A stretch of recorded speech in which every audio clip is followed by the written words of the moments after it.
নমস্কার বন্ধুরা, আপনাদের সকলকে স্বাগত জানাই আমার চ্যানেল নবান্নের সমাহারে। আজ আবারও আপনাদের জন্য নিয়ে হাজির হয়েছি আরেকটা দারুণ রেসিপির ভিডিও।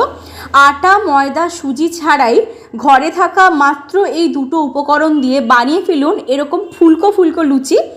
আপনারা কিন্তু এই রেসিপিটা খুব ঝটপট উপায় বানিয়ে ফেলতে পারেন, আর মাত্র দুটো ঘরোয়া উপকরণ দিয়েই কিন্তু এরকম একটা দুর্দান্ত ফুলকো লুচির মতো রেসিপি তৈরি হয়ে যায়। বেশি কথা না বাড়িয়ে আজকের এই রেসিপিটা চলুন তাহলে শুরু করি। দেখে নেওয়া যাক কিভাবে এই রেসিপিটা বানাচ্ছি।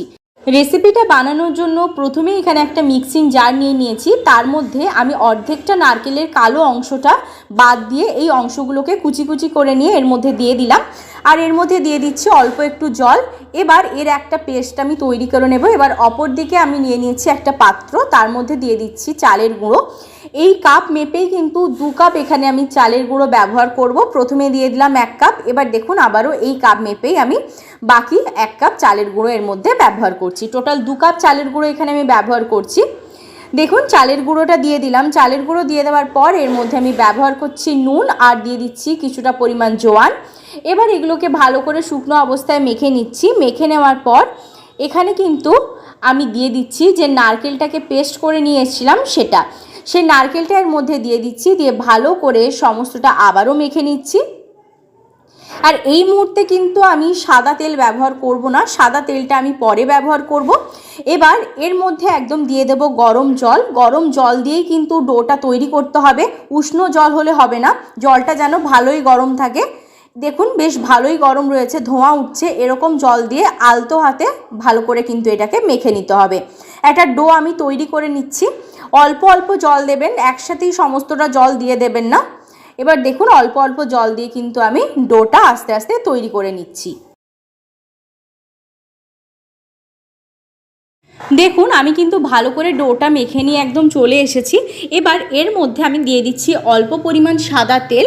সাদা তেল মাখিয়ে দিলে কিন্তু এটা আর শুকিয়ে যাবে না ডোটা, আর যদি এমনি রেখে দেন তাহলে কিন্তু একটু শুকনো হয়ে যেতে পারে, সেজন্য অবশ্যই সাদা তেল মাখিয়ে দেবেন। সাদা তেল আমি মাখিয়ে দিয়ে এটাকে কিন্তু আমি 10 থেকে 15 মিনিটের জন্য রেস্টে রেখে দেব। আর অবশ্যই কিন্তু ঢাকা দিয়ে রাখবেন, আর অবশ্যই কিন্তু সাদা তেলটা মাখাবেন, তা না হলে যেহেতু চালের গুঁড়ো রয়েছে জলটা যে সময় একটু টেনে নেবে সেই মুহূর্তে কিন্তু শুকনো হয়ে যাবে, সেই জন্য সাদা তেলটা অবশ্যই মাখিয়ে রাখবেন। এবার দেখুন ভালো করে আমি পুরো ডোটার মধ্যে সাদা তেলটা মাখিয়ে নিয়েছি। মাখিয়ে নেওয়ার পর এটাকে আমি ঢাকা দিয়ে 10 থেকে 15 মিনিটের জন্য রেখে দিচ্ছি। এবার আমি ঢাকাটা দেখুন সরিয়ে নিলাম। কত সুন্দরভাবে হয়েছে দেখুন, ডোটা একদম তেল মাখিয়ে রাখার জন্য কতটা সুন্দর লাগছে। এবার কিন্তু আরেকটু হাতের সাহায্যে এটাকে মেখে নিয়ে আমি এখান থেকে দুভাগে ভাগ করে নিচ্ছি। দুভাগে ভাগ করে নেওয়ার পর এরকম বড় বড় সাইজের আমি লেচি কাটছি, আর আমি পরে আপনাদের দেখিয়ে দেবো আরেকভাবেও কিন্তু এটা করা যায়। এবার দেখুন এইখানে যে একটা লেচি নিয়ে নিয়েছিলাম বড়টা, সেটাকে কিন্তু কিচেন স্ল্যাবের উপরে প্রথমে সাদা তেল মাখিয়ে তার উপরে কিন্তু দিলাম, দিয়ে ভালো করে এটাকে একটু বেলে নিচ্ছি। আর অতিরিক্ত পাতলা করে বেলা যাবে না, আমি আপনাদের দেখিয়ে দেবো যে ঠিক কীরকম মোটা রাখতে হবে এই লেচিটাকে। দেখুন এইভাবে কিন্তু আমি বেলে নিচ্ছি। এবার বেলাটা হয়ে গেছে। এবার দেখুন এরকম একটা ছোট বাটি নিয়ে নিয়েছি। এবার এই বাটিটাকে আমি এইগুলোর মধ্যে দিয়ে দিচ্ছি যাতে একদম গোল শেপই হয়। এরকম গোল শেপ দিয়ে আমি প্রত্যেকটাকে দেখুন এই বাটি মেপে এরকম করে গোল করে নিচ্ছি। দেখুন, আর হাতে কিন্তু সবসময় অবশ্যই তেলটা মাখিয়ে নেবেন। আর এইদিকে দেখুন খুব সুন্দরভাবে কিন্তু এগুলো গোল হয়ে যাচ্ছে। এবার এইগুলোকে কিন্তু আমি তুলে নিচ্ছি। দেখুন কত সুন্দরভাবে উঠে যাচ্ছে সাইডগুলো। আর যেটুকু অংশ রয়েছে ওটা কিন্তু আমি ফেলে দেব না, পরে আবার ব্যবহার করব। সবগুলো বেলে নিয়ে চলে এসেছি। এবার অপর দিকে দেখুন আমি গ্যাস জ্বালিয়ে কড়াই বসিয়ে দিয়েছিলাম। তার মধ্যে সাদা তেল আগে থেকেই কিন্তু গরম হওয়ার জন্য বসিয়ে দিয়েছিলাম।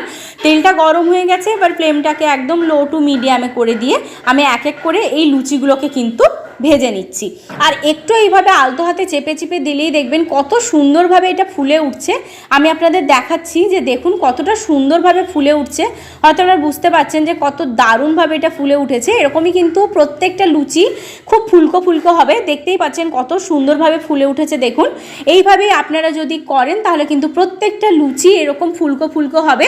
নারকেল দিয়ে আর চালের গুঁড়ো দিয়ে কিন্তু খুব সহজেই খুব কম সময়ের মধ্যেই আপনারা এরকম দারুণ স্বাদের একটা লুচির রেসিপি তৈরি করে নিতে পারেন। এটাকে কিন্তু আপনারা চায়ের সাথেও সার্ভ করতে পারেন কিংবা আলুর তরকারির সাথেও কিন্তু এটা সার্ভ করা যেতে পারে। দেখুন ঠিক এই একই রকমভাবে প্রত্যেকটা লুচিকে আমি দিয়ে দিচ্ছি, দিয়ে ভালো করে একটু ভেজে ভেজে তুলে নিচ্ছি। এবার দেখুন আমি আপনাদেরকে অন্যভাবেও একটা করে দেখাচ্ছি। এদিকে লেচিটাকে আমি নিয়ে নিয়েছি এই ডো থেকে এইভাবে করে নিয়ে, এবার অবশ্যই হাতে একটু সাদা তেল মাখিয়ে নেবেন।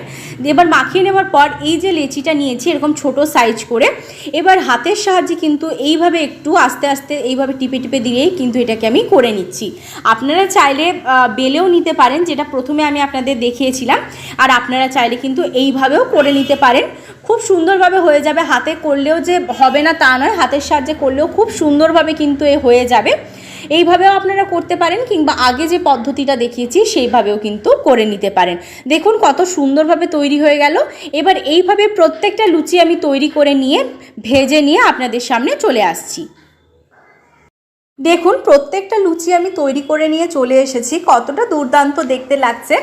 এইভাবে যদি আপনারা একবার লুচিটা বানিয়ে দেখেন তাহলে দেখবেন খেতে কিন্তু খুব সুন্দর লাগে, আর বানানো খুবই সহজ। বাড়িতে থাকা মাত্র দুটো উপকরণ দিয়ে কিন্তু এরকম ফুলকো ফুলকো লুচি তৈরি হয়ে যায়। রেসিপিটা ভালো লাগলে লাইক, শেয়ার, কমেন্ট, সাবস্ক্রাইব করতে ভুলবেন না। ফেসবুক পেজ থেকে দেখলে অবশ্যই পেজটা ফলো করে দেবেন। আমি আপনাদেরকে একটা ছিঁড়ে দেখাচ্ছি, দেখুন কতটা নরম তুলতুলে হয়েছে। আমার পরিবারের নতুন সদস্য হয়ে থাকলে অবশ্যই কিন্তু সাবস্ক্রাইব করে দিয়ে পাশে থাকবেন। ভালো থাকবেন, সুস্থ থাকবেন। আবার দেখা হচ্ছে নতুন একটা রেসিপির সাথে।